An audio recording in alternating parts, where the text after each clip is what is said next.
Et maintenant, nous allons commencer par parler de neurosciences, mais pas comme dans un cours magistral ennuyeux. Je vais d'abord vous parler de philosophie, ensuite, mais pas comme dans un manuel académique que personne ne lit. Je vais ensuite vous parler d'histoire, d'économie, de politique. Et je vais donc essayer de tisser tout cela ensemble.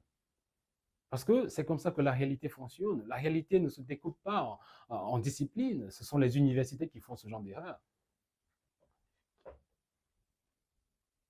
Les universités qui font ça pour des raisons d'ailleurs que nous allons examiner ensemble ce soir.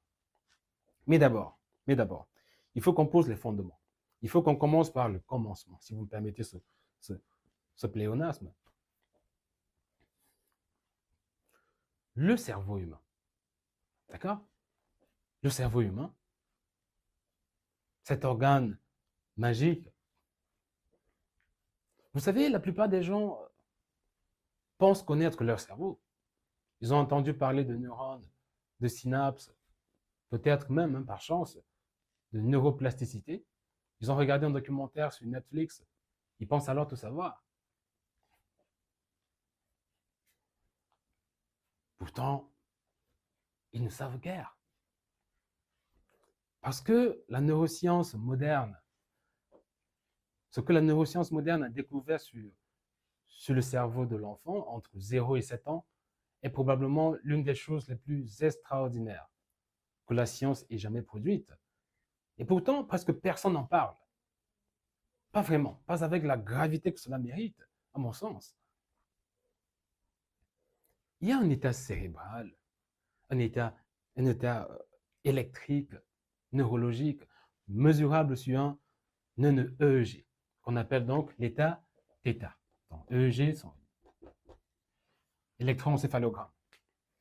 Cet état, on l'appelle état θ.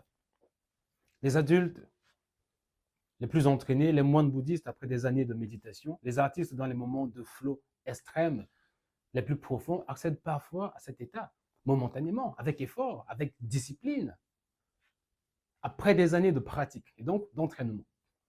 Mais l'enfant, figurez-vous, entre 0 et 7 ans, vit dans cet état en permanence.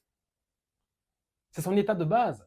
C'est son mode par défaut. Je parle très souvent du mode par défaut du cerveau. L'état d'hypersynchronie θ, c'est le mode par défaut de l'enfant.